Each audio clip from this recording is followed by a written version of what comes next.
Well, it's great to catch up with a man who represented Australia in 3 Olympic Games in diving. 1976, 1980, the controversial Olympic Games in Moscow. He's got a couple of great stories to tell about that as well. And 1984, where he became the first diver to make the final in both the springboard and the platform events. He's gone on to have a very successful career as diving coach and a high performance manager with the Australian team now. So he's part of the team that is getting ready for the Olympic Games in Paris in the next week. He's in London with the team at the moment at a training camp. He was also part of Team Great Britain as their high performance manager, where they broke a 44-year drought in regard to winning Olympic medals. And they, of course, went on to win a gold medal after that with Tom Daley. And then he spent some time with the American team as well and had success there too. And as I say, now back with the Australian team. Also a very successful commentator with a great mate of mine at Channel 7. They had a lot of fun together. How could you not have fun with the late, great Drew Morford? And, of course, my guest today on Dashing Dan's Olympic Adventures for Aussie Home Loan to deal with anyone in Australia. They've got clients in every state and capital city is the great Steve Foley. Steve, welcome to the program. Yeah, thanks very much, Dan. It's a great pleasure to have you, Steve. Can I start with this current team? How confident are you that this team can perform well? It looks like it's a pretty good team with a wonderful pedigree, some world champions in there, and of course, some very experienced Olympians, Annabelle Smith and Melissa Wu, who's just been part of our program.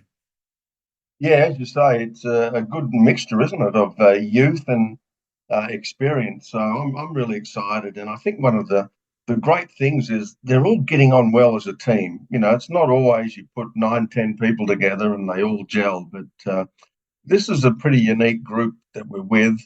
And the new Olympians are just super excited to be in the same area as Annabelle Smith and Melissa Wu. So they're rubbing shoulders with the elite, and that itself is a great learning experience for them. Why do you think they're gelling so well? Look, we've done a lot of camps and preparation and been to world champs together, the majority. But, you know, we had just a 2-3 day camp in Sydney before we even left the country, so that we were a team before we left the country. We didn't want to we'll all meet in England and become a team. So, you know, we did little bonding things in Sydney, and we went to a French restaurant for dinner. And would you believe it? Of all things, they served kangaroo steak, so that backfired, didn't it? They didn't serve escargot, Steve. They did do that, thank goodness. And I wanted to know. I did try it, Dano. So it was all good stuff. But yeah, kangaroo steak at a French restaurant. There you go. That's a new one. Was the escargot nice, Steve? Was it nice or not really? I enjoyed it. Yes, a little bit of garlic butter washed down with a nice bottle of Shiraz. It was perfect. Well, you could do that. The divers probably couldn't. Tell me about the world champs, Cassel Rousseau and Dominic Bedgood. Are they a chance of winning a medal? Yeah, I think they're what you call, they're on the peripheral, right? Yeah. So they'd need to have the meat of their life, dive really well, but that's what the Olympics is all about, trying to perform when it matters most. And maybe need a little bit of help from some of the other favourites, like obviously China, a favourite, the great Tom Daley in Great Britain. You know, they won the gold in Tokyo, beat China in the men's 10-metre synchro. So Tom Daley's got a new partner this time. So yeah, it'll be a challenge, but they're more than capable. But I think it's probably need a little bit of stuff to go your way.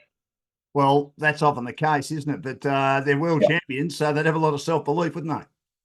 Yeah, that's right. They're not lacking confidence, that's for sure. Steve Foley is my guest, champion Australian diver and high performance manager of this Australian team. He was Team Great Britain and Team USA as well. And he's been involved in the sport for a long time. And we're here for Aussie Home Loans. We've got over 25 lenders on our panel for Dashing Dan's Olympic Adventures. Overall, Steve, this is your 12th Olympic Games. It's been a great journey for you, hasn't it, as both a diver and a coach? And a commentator. Thank you, yeah. Well, who would have thought that a little boy from Baldwin in the suburbs of Melbourne would go on and have a great career? So it's been pretty exciting, a few ups and downs, of course, like everything. But, you know, I had asthma chronically as a kid growing up in Melbourne. And there weren't any of those wonderful Ventolin puffers back in those days. So the doctor said, hey, go and do some swimming. It'd be good for your lungs. And it'll help you breathe better. So I did that, and no offense to the swimmers because you're awesome. I thought it was boring, so I decided I'd try my hand at the platform at the other end of the pool. Um, that's sort of how I got into diving, really, from having asthma as a child. And you're an 18-year-old and you went to the Olympic Games in Montreal, which weren't a great Olympic Games performance-wise for Australia, but a wide-eyed boy from the eastern suburbs of Melbourne, blonde, I remember too, Steve. What was that experience like as a teenager? It's sort of sandy now, not quite blonde, unfortunately. I don't have any, But so you're going better than I am, Steve. well, there you go. But yeah, you know what, Dan? I mean, it's a funny one. I keep telling everyone that I was part of that successful failure of the Montreal Olympic team because out of that, the AIS was born. Correct. Yes. So, in that sense, I'm part of that and great story, if you like. But it was a funny one too because it was directly after Munich with the terrorist attack in Munich. So I think it was the first time security was absolutely beefed up, and it was sort of the beginning of what we now know as normal security, isn't it? But Yeah. and I should point out, a lot of people laugh at this, but back in 1976, there were two buildings, one for female, one for male. Really? So it was all segregated, and the girls were allowed to come to the boys' room if they so chose, but the guys were not allowed anywhere near the women's quarters. So how things have changed.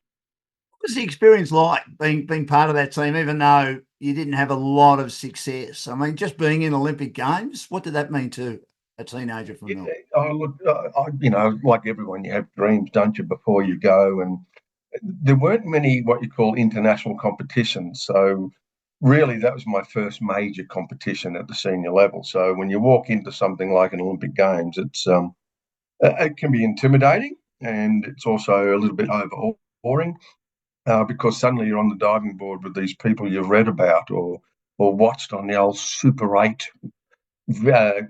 films, So Yes.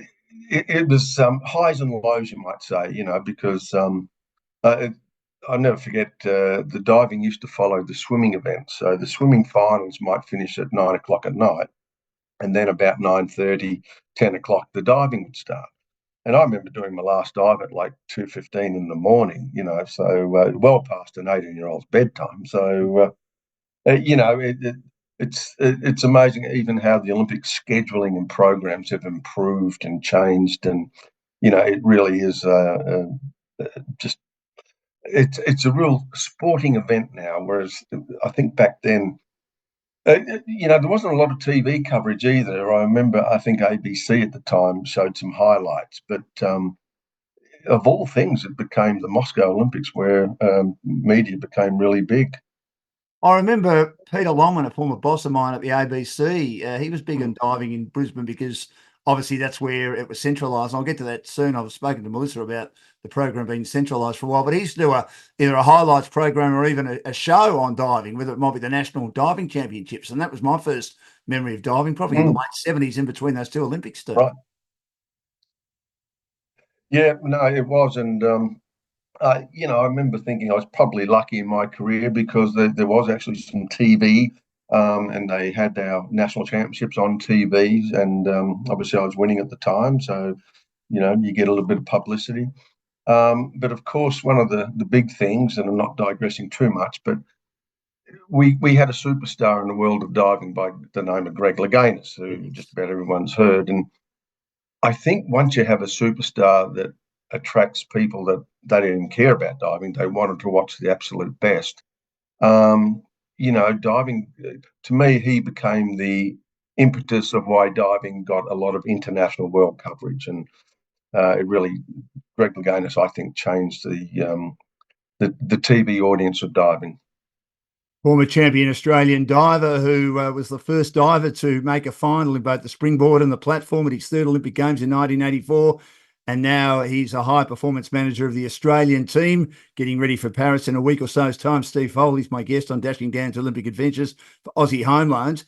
Why was Greg Louganis so good, Steve? I mean, he won, of course, both, didn't he, in 1980 and 1984. And in 1984, or was it 1988? I think it was 1988. He Yeah. hit his head, didn't he? 88, 92, sorry. 88, he hit his No, head. no, you're right. That was 84, amazing. 88. That's Yeah, right. Yeah. yeah.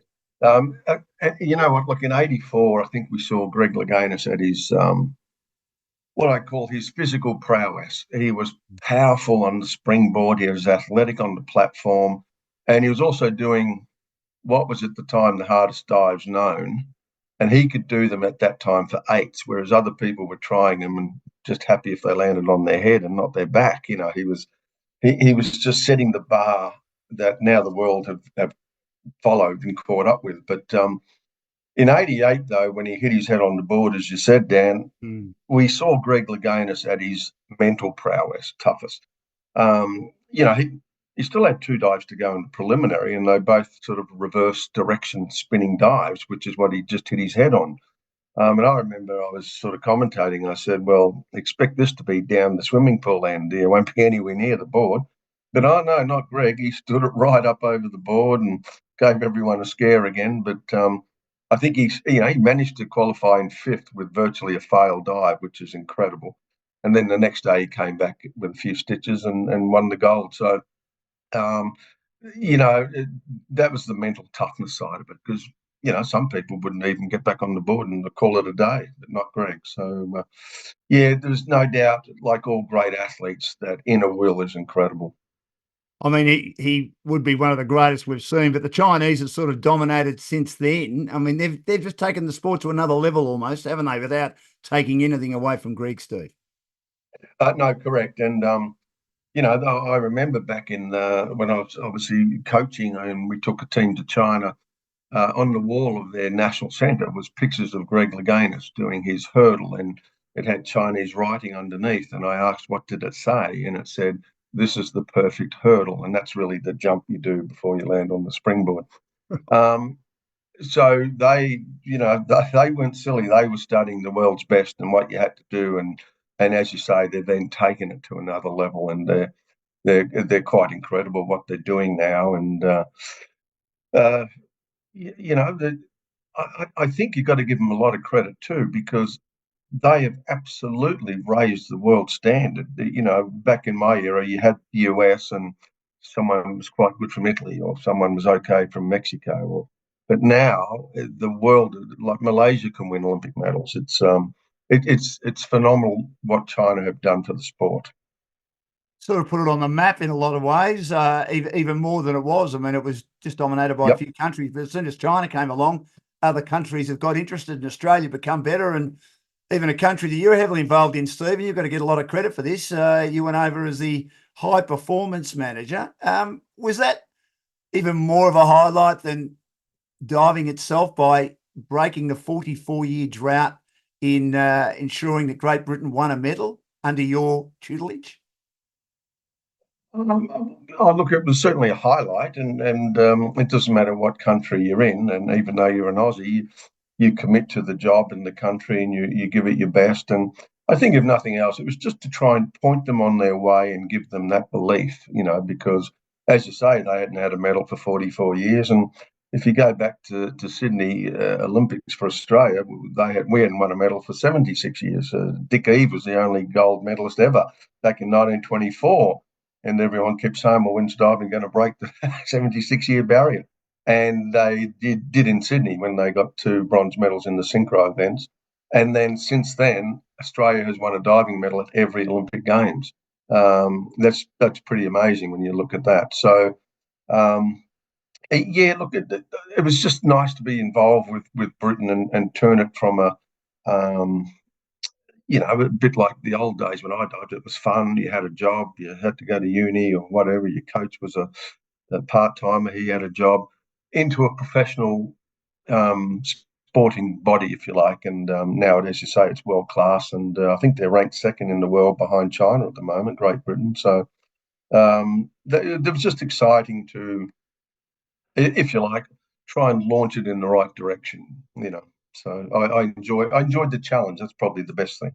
Was that more of a challenge or taking on Team USA more of a challenge?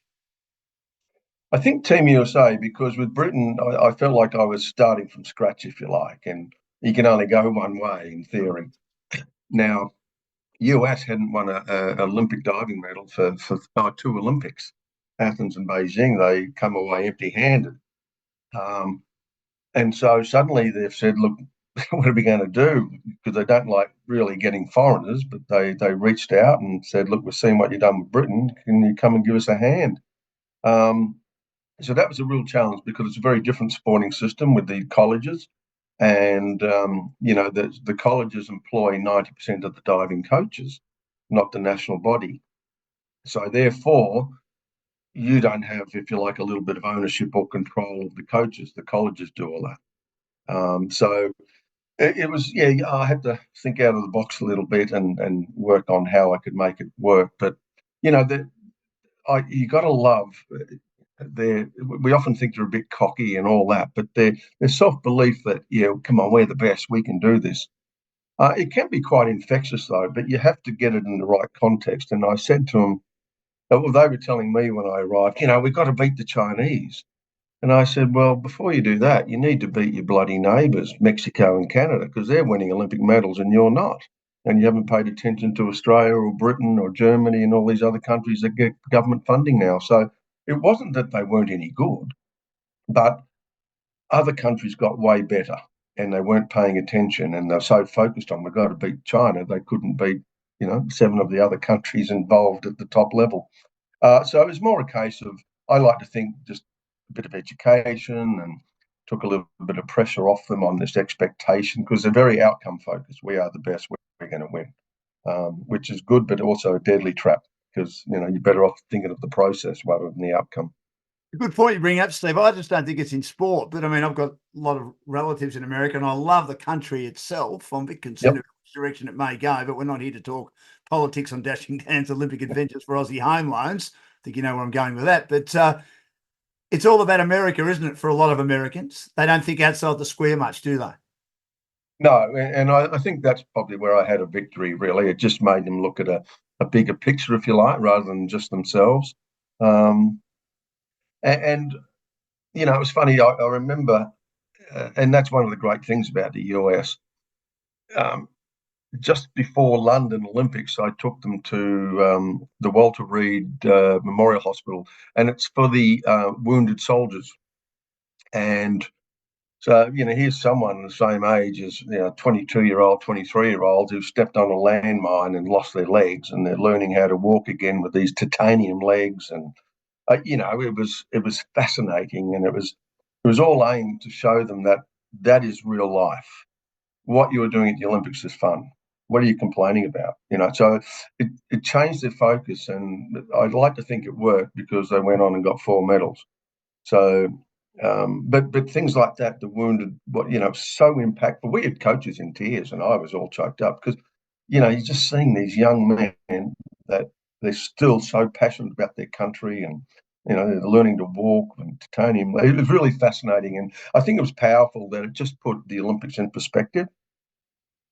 What makes a good coach and a good high performance manager, Steve? You obviously got to be a good people person, which you are. That helps, doesn't it?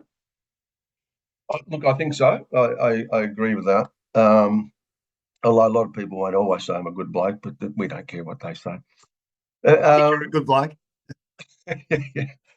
Look, it's helped that I know the sport. I believe that really does help. So if I do have something to say, people can't sort of say, "Oh, he's never done it. What would he know?"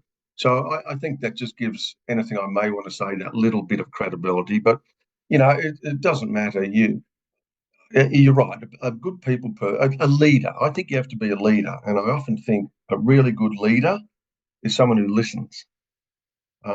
Because my job was to listen to the athletes from US or England about what's missing or what's happening and why and then the coaches, what they're feeling and everything. So rather than me just come in and say, right, this is how we're going to do it now, and become a dictator, that doesn't work anymore. So I like to think I listened well, and then I could then lead the team, because I did listen to what they had to say. Olympic And we're actually seeing a lot of that in AFL, aren't we now? The player's voice and things. It's a very important, powerful tool. Certainly is. It's called empowerment. I think David Parkin was one that helped Yeah. in a premiership by empowering his team, a very experienced team back in 1995. And I think a lot of the other coaches have started doing that, not just in AFL, but as you say, Steve, in a number of other sports.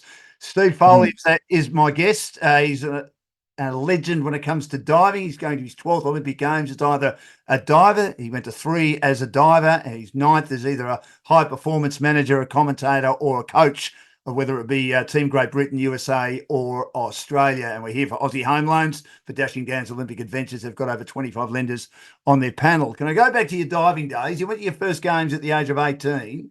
I've been reading up a little bit about the 1980 experience. Now, Malcolm Fraser didn't want Australia to go. I think that it would be fair to say, and having read a great book by Lisa Forrest called The Boycott, and I think one Steve Foley might have appeared in that a couple of times, telling a couple of his great stories, which I hope he'll tell again in just a minute for our audience on Dashing Dan's Olympic Adventures. And Malcolm Fraser didn't want Australia to go because America had pulled out of Russia, because Russia had invaded Afghanistan. But a lot of the athletes wanted to go. It was a messy situation, Steve, wasn't it? Yeah, no, very true, Dan. And, I would have been 22, and I was working in a bank to help pay my way. I'd like to say it was Aussie Home Loans, but it was the National Bank at the time. Right. But there were a few things, and I don't want to take too long. But the first one was I got a phone call from the sports minister. With Malcolm Fraser's government. And he said, Steve, you're the sort of captain of the dive team. Well, it sounds good, but there's only 3 of us going, 2 girls and myself. But it was nice to be called captain. And this will be your second Olympics, and we really don't want you to go. It's terrible Russia are doing, blah, blah, blah. And he said, I'll tell you what, though, we're prepared to give you $5,000 not to go. So you got to understand, in 1980, a 22-year-old, $5,000. I could see myself driving a convertible MG down the street with the blonde locks flowing, and God, I was having a ball. You'd be on fire. Yeah, that's right. And then he made a comment to me that just made it so simple. And he said, "But Steve, if you go, you'll get no government support in the future." And I said, "Oh, who cares? I haven't had any in the past." Hung up the phone. Fair enough. But that was the fact too. I hadn't, and that's why I was working in the bank to pay my way. So did you feel good about that, Steve, in hanging up? I did actually. Yeah, I did. Yeah, because to me, it's I get the politics. No one's going to Russia or Moscow to. If I thought, and I think a lot of the athletes would have done that, if by not going it would have made a difference to the people in Afghanistan, and it really would have withdrawn Russian troops, I think a lot of us would have said, "You're right, we're not going." But what people forget is that Russia stayed in Afghanistan for another 10 years after the Moscow Olympics. So, and no one really cared in 81, 2, 3, 4, 5, etc. So, and the other thing that happened, as I said, working in the bank, there was a millionaire customer. And the year before Moscow, he'd brought me around and said, "Steve, come and have a barbecue, game of tennis." And I thought it was pretty good, And he gave me $1,000 because he heard I was going to Europe. He said, "Look, I want to help you. Here's $1,000."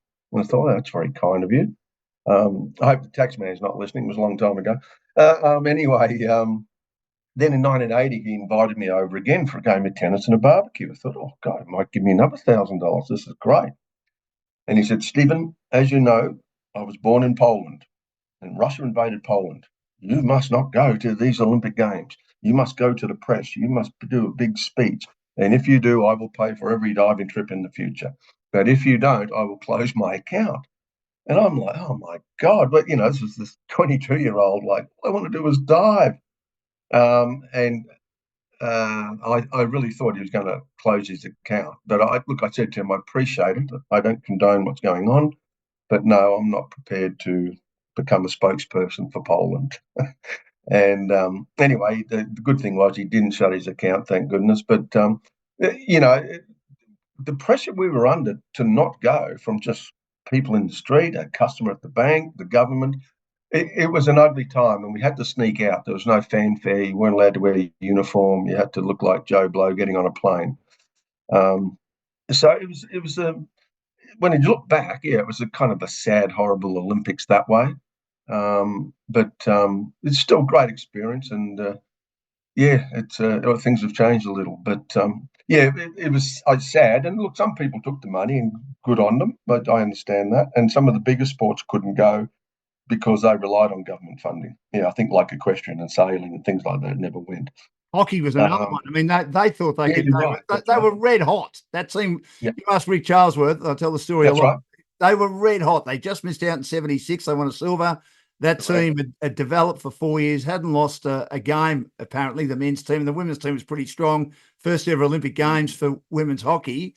And I think that the chief of staff might have been the vice president of Hockey Australia, and Malcolm Fraser Right. got to him, and he got to the other Yep. hockey officials, and they didn't go. And I don't think Rick and a few of the other players have ever forgiven some people for that.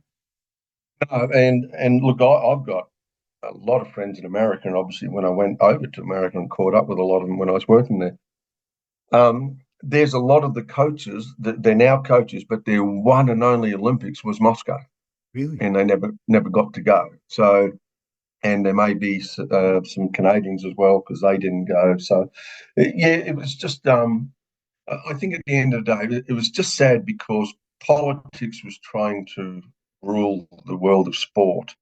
Um, and in actual fact, by us going, and I always think of the Mean Machine because that was the birth of them in 1980, Yeah. and winning that gold. In my own way, I think that was more of a stick it up, you guys, rather than us not going. To beat them in their own backyard was one of the great things that you could do.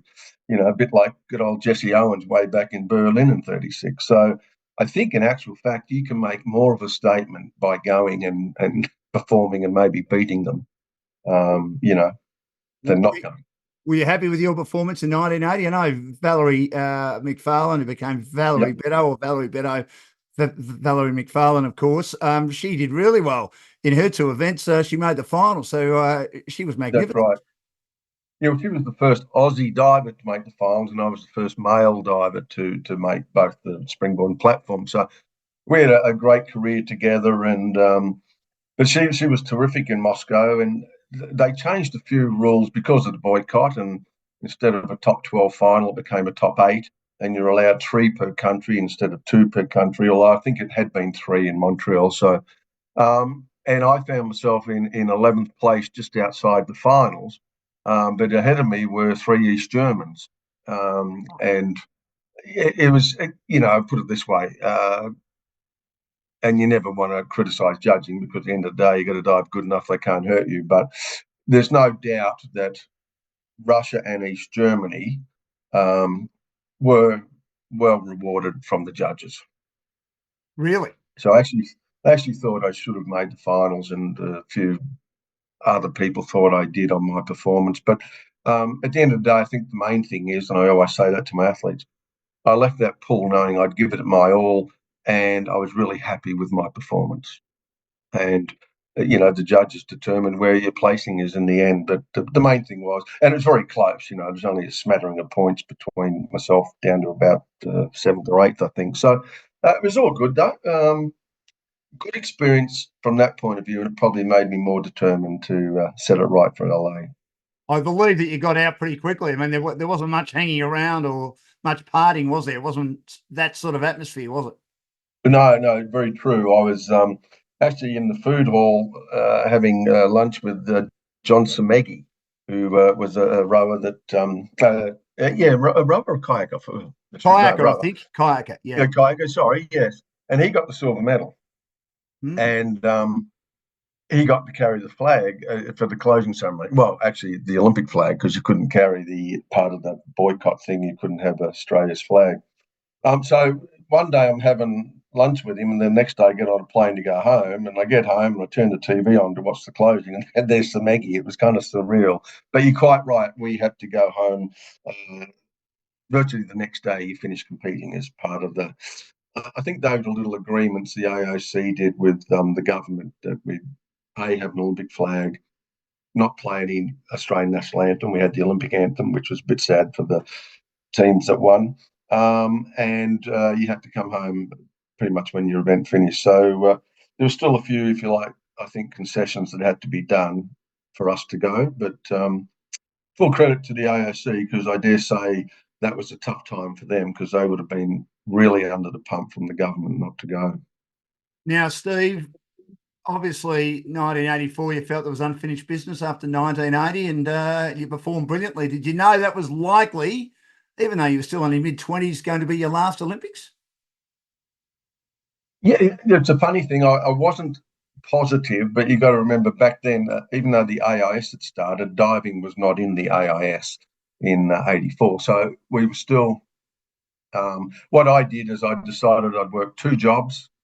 So I still worked in the bank, and then, believe it or not, a doorman at a nightclub in King Street. So Grain Store Tavern. I put a Oh, plug in yes, there. Done it's 40 not years around ago. anymore. Yeah, it was It's that. not okay. Yeah, the York Butter Factory and the Underground were right next door to each other at the bottom end of King Street. Remember them well. That's right. In inflation, and it was all happening, Correct. So a great place for an athlete to hang out in, I might add. Of course, Steve, yes.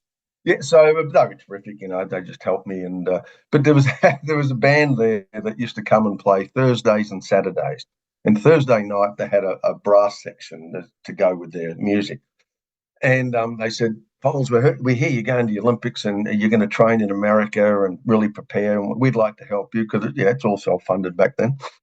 And they said, "We'll advertise it, and some people will come, and you can take the $5 per head off the door." I said, "Oh, that's great." So normally they have about, I don't know, 120 people on a Thursday night, and everything.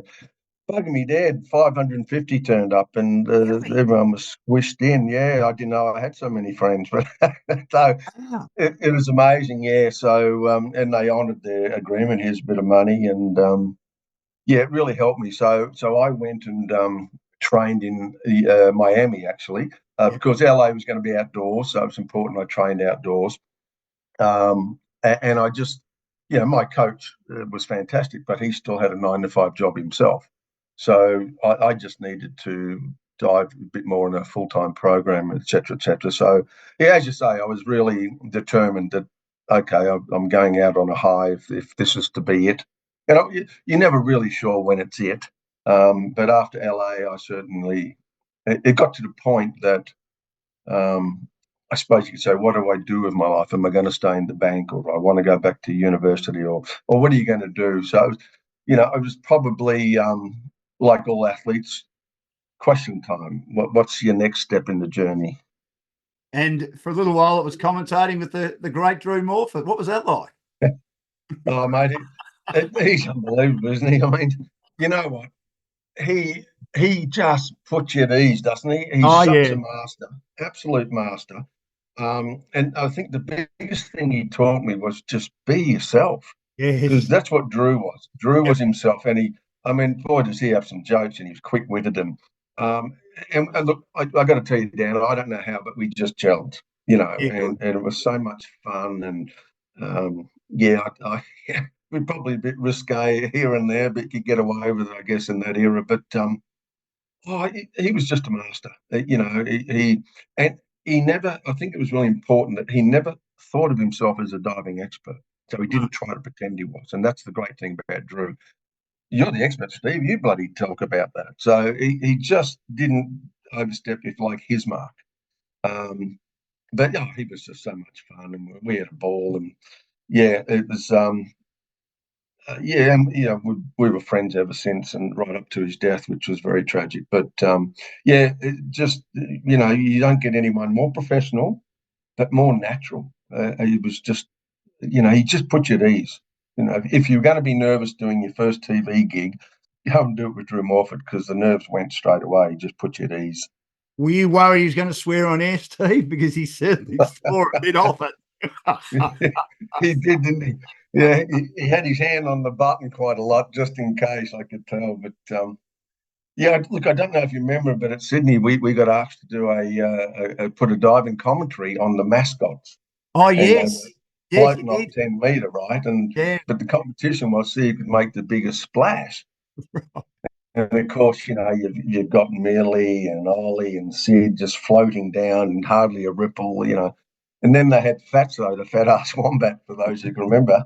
and they put a lead weight in him. When he hit, he just about emptied the pool. And Yeah. I got to tell you, I reckon Drew and I, we must have done 10 takes because we were laughing so hard. It was just hilarious. But it was, we just had so much fun at it. And I hope that all the viewers enjoyed it, because I think something we both tried to do was help sell the sport, but sell it to the people that don't know diving. It's got nothing to do with 10,000 people that might know it.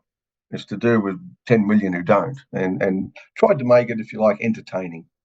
When they asked you to commentate, did you say yes straight away? I mean, as you said, it was something you hadn't done before, and the fact you knew the sport obviously helped, didn't it? I mean, was it you didn't hesitate straight away?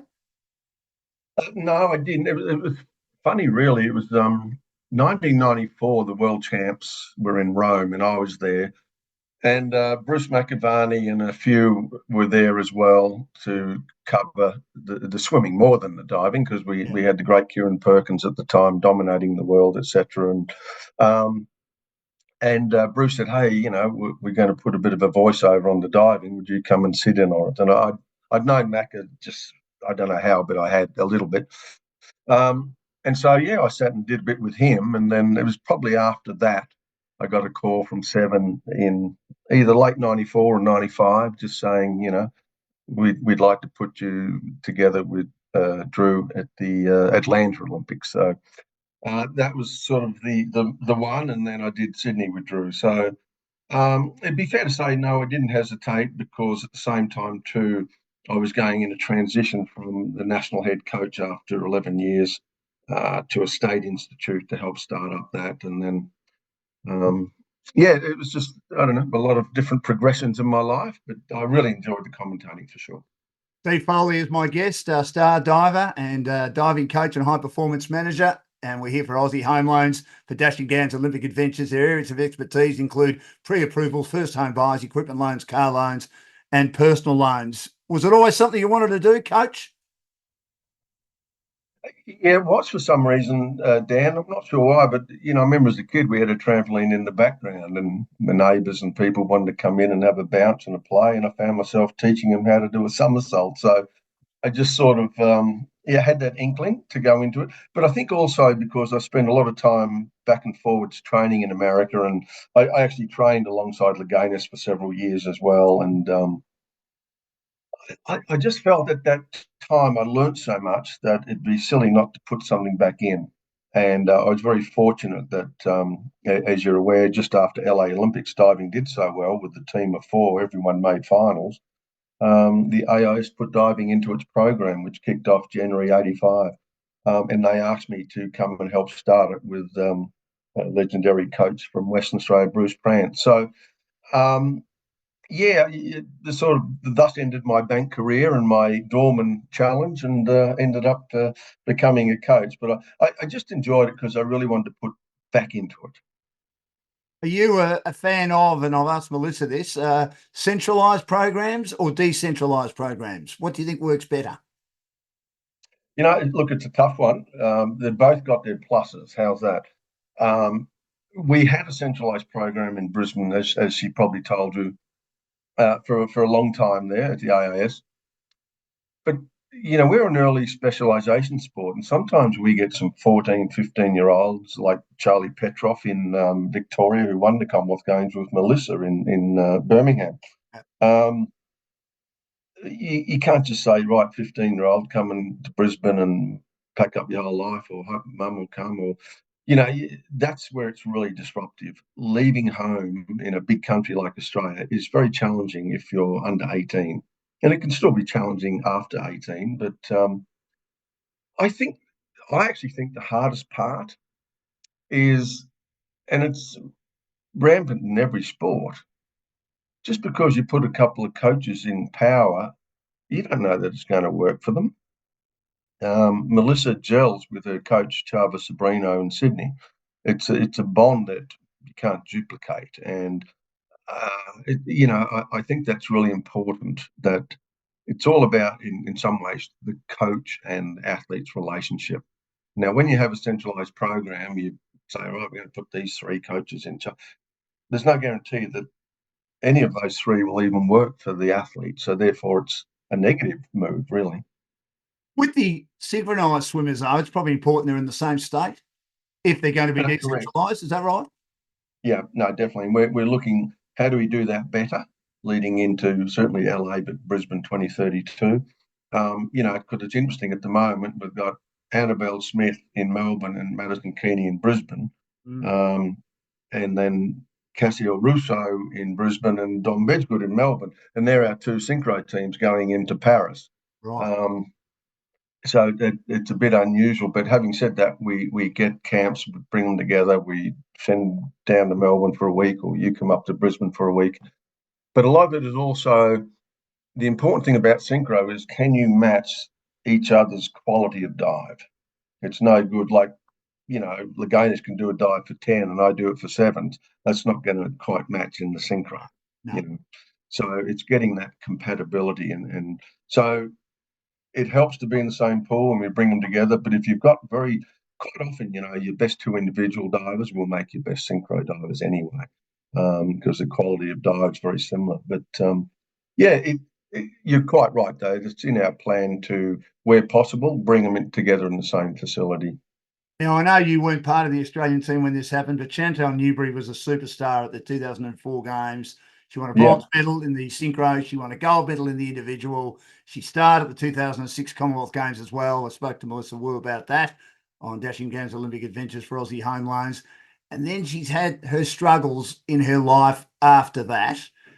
The Australian Athletes Commission, which is part of the Australian Olympic Committee, has come into vogue over the last few years. Do you think we can do a little bit more, maybe to help people like Chantal and other athletes, that when their Olympic career is over, be able to transition better into normal life?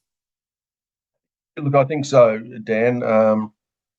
Yeah, and it's always a tough one, isn't it? There's someone's dream their whole life for 20 years is to get the gold medal, and they get the gold medal, but it sort of ends like that, and it doesn't suddenly mean, right, here's millions of dollars and you're set for life. It'd be nice if it did, but it doesn't work that way. It does in China, but it doesn't here. No. But you could, so obviously, not having won an Olympic medal, I can only imagine what it was like for them to be on the highest of highs. But eventually, you do come crashing down because, in simple terms, reality hits, doesn't it? You still got to get a job or get on with life or whatever. But I like to think now sports are trying to keep them involved a bit more in their sport, because someone like Chantal, the amazing amount of knowledge she has for diving, and if you listen to a story, and I obviously knew Chantal very well, man, was she a tough competitor. And she was so hungry for it. It was almost like she wasn't going to lose it. She just, everything she did was aimed at that. But it could be a good story to say, don't forget, you've got to have a balance in life. And I think that's really important. She really didn't have anything else but diving at the time. That was pretty much her whole life. She had her two small boys, then, of course, didn't she? She had her two small correct, boys. with Robert Newbury, that's right. And I think that helped at some point there. But look, yeah, I mean, only she can tell you why she got derailed or it didn't quite happen. But because she did work for Diving Australia for a few years after, as a sort of a development type officer to try and look for talent identification and everything else. But I'm not sure how long she did that. I'm going to say maybe 2-3 years. But yeah, look, who knows, right? It could be people you meet. Funny things happen, and you get just go a little direction, and it's offline, and it's a tough one because in her case, you're in a sport with young kids, so yeah, it's how do you balance it? You can't just say, well, see you later, but that's what they did to her, which wasn't good. They should have said, okay, we can't keep employing you like this, but what we want to do is, how can we help you? Can we get you some counselling? Can we get you some help? Can we get, and I think there's people, as you say, I wasn't really here in that era, but since Sydney and for a while there, Australia was definitely, and I think a lot of the world, and we've heard stories from Great Britain too, it was all about winning. You've got to win, sort of thing. Now what we're seeing is win well. In other words, if you're going to win, we want you to still be healthy and well, and there's a lot of support systems around athletes and coaches now, which I think is brilliant. And she was just probably unlucky that that hadn't really established itself or set itself up in her era. Because it was such a special victory, considering she also had children. We certainly wish her all the best. Just on the mental health issues, Steve, I mean, are you able to, with your experience as a high performance manager and a coach, be able to detect when someone isn't quite right mentally, and how do you help them straight away to ensure they're going to be okay down the track? Yeah, and it's a difficult one now because I think because sport has set up what's called the athlete wellness and education person, AW&E, and eSport has one now, and credit to the AIS and the government for funding those positions. So what we are seeing is if it's a good relationship, they're pretty quick now to call up those people. So they almost bypass the coach or even myself from that point of view. They go straight to, this lady's here to help us, and then she's got the mental health referral network, and depending on. So it's actually quite nice because, look, let's face it, sometimes people still don't want to talk to the coach, let alone a high performance director, about some of these things because they might think, oh, you think I'm weak, or so it's still an education. That I think a lot of people are now opening up and understanding that mental health is just part of life. And but I think now having the AW&E people in positions, it's really helping the athletes. And there's more transition happening. So, okay, you're going to retire, put together a 6-month plan and integrate, and have you got some course lined up, or what's happened? And I think sport is doing things way better than they did 15 years ago. Some would say from the outside that maybe Matthew Mitchell was a bit tormented when he came out, and he didn't have to be. Tom Daley the same, but do you think Greg Louganis coming out has helped? I do, and I mean, if you want to talk mental health, I mean, when Greg did come out, after hitting his head that he had HIV and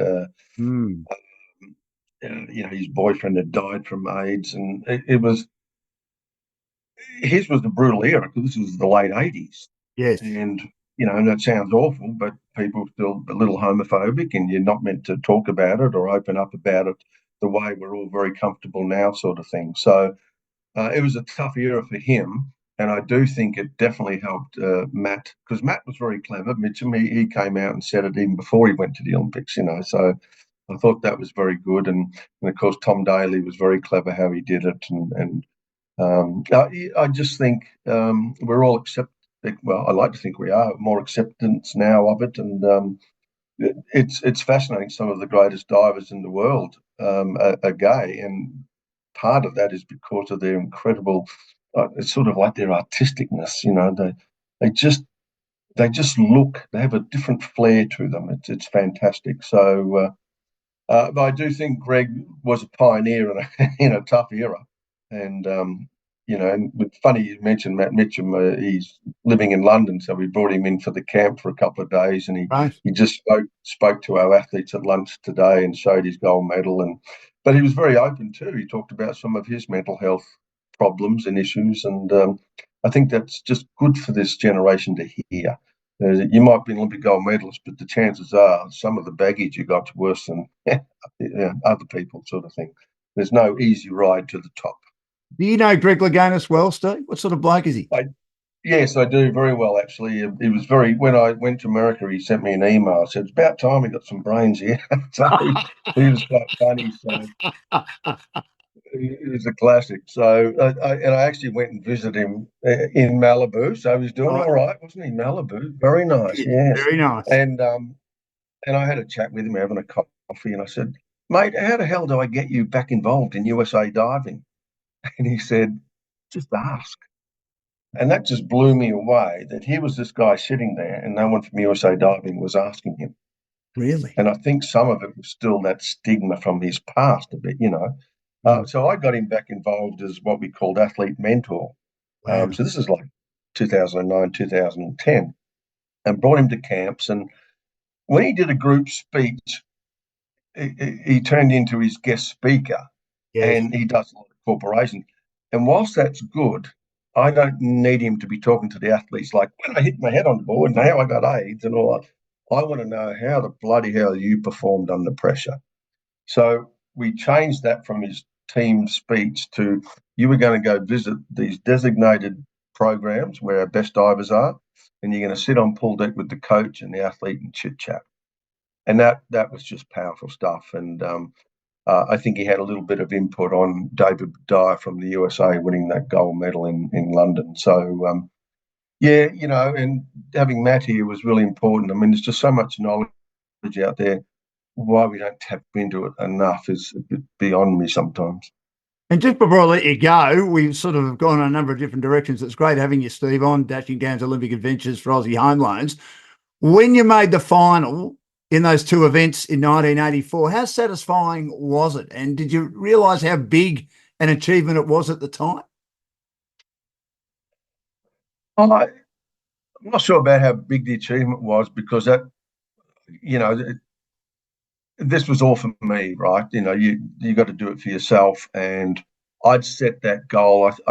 It's probably just extremely satisfying and perhaps a bit of a relief when your sort of goal, target, aim comes to life.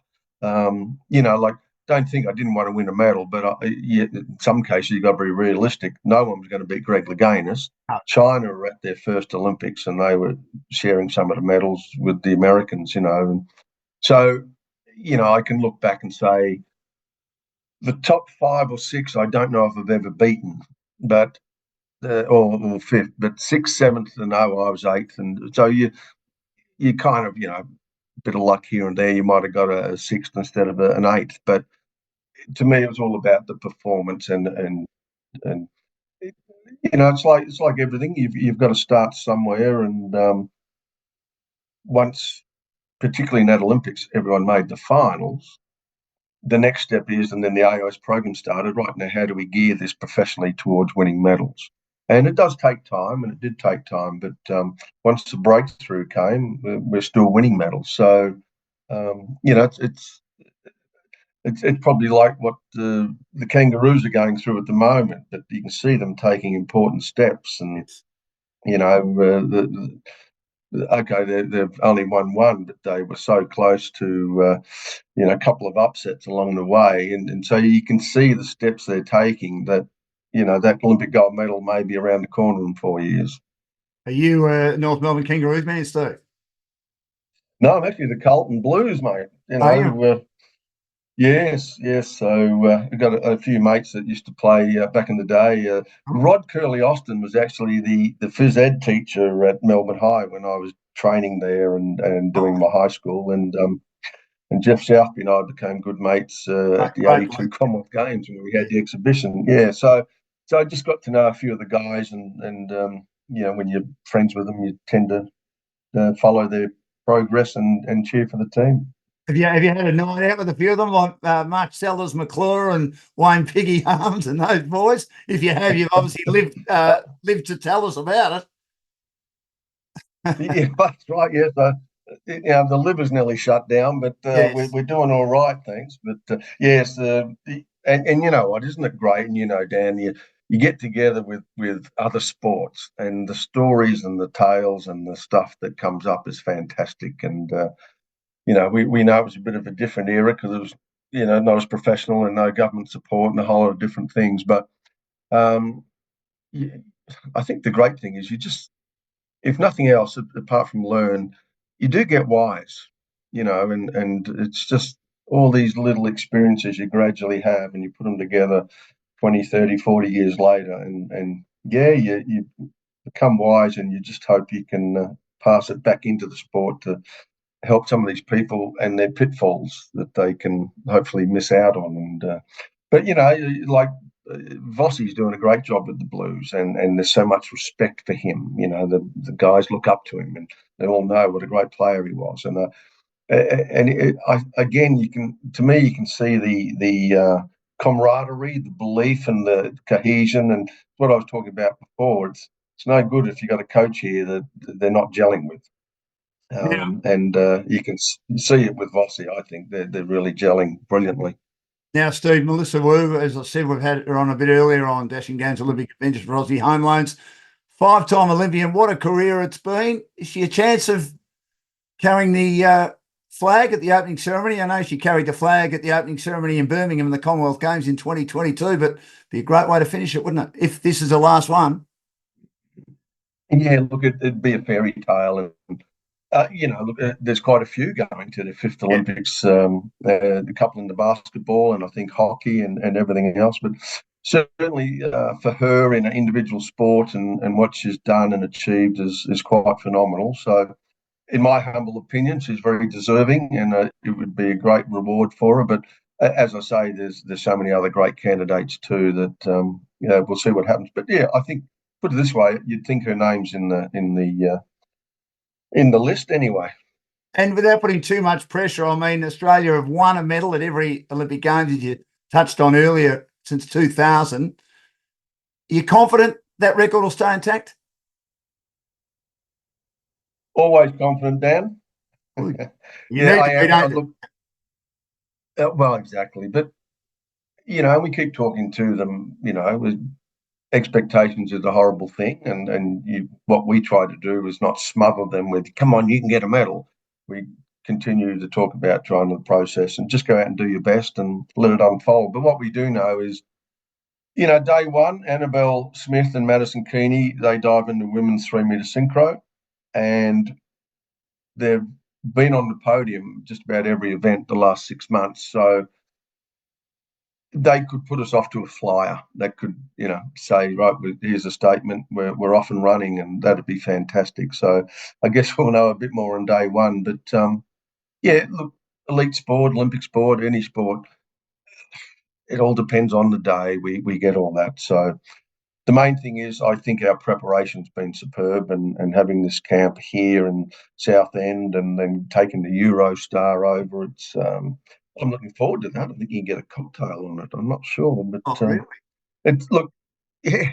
So it's I feel confident in what I call the preparation, and I think any coach will tell you if you've got the right preparation, chances are things will unfold the way you want them to. You got a cocktail of choice, Steve, if you're on the Eurostar and they say, "Mr. Foley, what cocktail would you like?" Well, I'm a bit disappointed because I know they're not going to have it, but I like my Bundy and Coke. I got a feeling they won't have that on the Eurostar, so maybe we'll just have a glass of wine. Glass of wine will do. Now, just before I do let you go, Steve, the future of the Olympic Games. I mean, you've been to so many of them now, 12, as we've said, this being your 12th. You feeling confident about it? Yeah, look, I am. There's so many. I have so many thoughts. Like everyone's worried about the cost and the this and the that, and maybe instead of a city hosting it, it's a country. Yeah. Because then we wouldn't have all this fiasco about Brisbane and a new stadium, and we can't afford it, or we can't do that. You go and do the opening and closing at the MCG, the greatest stadium in Australia. I agree. You've got a great aquatic centre in Sydney. Go and do swimming and dive. So that's just one thought I've had. And Yes. the other one is you've got other countries that have had the Olympics recent times, like Sydney, like London. Maybe you rotate. Yeah. One per continent type thing where you can, and each Olympic committee throws in some money to support it and whatever else. But I think it just needs another rejig, but I just thought perhaps a country host it rather than a city. And you're worried, you had a great record, you won gold medals at Commonwealth Games. You're worried about the future of the Commonwealth Games after the Melbourne fiasco or the fiasco in the regional cities? Yeah, look, that is more of a concern, to be honest. Yes, where the Commonwealth Games is. I know they're working hard to try and find a place and use some of that money that Victoria got fined to offset the costs for someone putting the hand up. But no one's quite come forward yet. There's been a few whispers and rumours, but it's hanging by a thread. There's no question, because I think if no one does it, then it is pretty much the end of it. Yeah. I was kind of hoping they might do what the rugby do and share it with Australia, New Zealand, or something like that, and That'd be that could be great. quite cost effective. Yeah. So it's just, to me, let's start thinking outside the box a little bit. If you really want to maintain the history of all these great sporting events, you're just going to have to do it a bit different. Well, Steve, you're a legend in your sport, three-time Olympian, multiple Commonwealth Games as well, winning gold medals. And you, of course, made the final in 1984 in both the springboard and the platform. You've now become one of the most respected high-performance managers and coaches at Team Great Britain, USA, and also Australia. Good luck to the Australian team. Let's hope they go well. I reckon they will. They've got a great record in recent Olympic Games. And I thank you for joining us on Dashing Dan's Olympic Adventures for Aussie Home Loans, who deal with anyone in Australia. They've got clients in every state and capital. They do Zoom as well. They've got over 25 lenders on their panel. And their areas of expertise include purchasing a property, owner-occupied or investment, building a property portfolio, refinancing, debt consolidation, cash-out construction, pre-approvals, first home buyers, equipment loans, car loans, and personal loans. Steve, thanks for joining us and have a great time in Paris.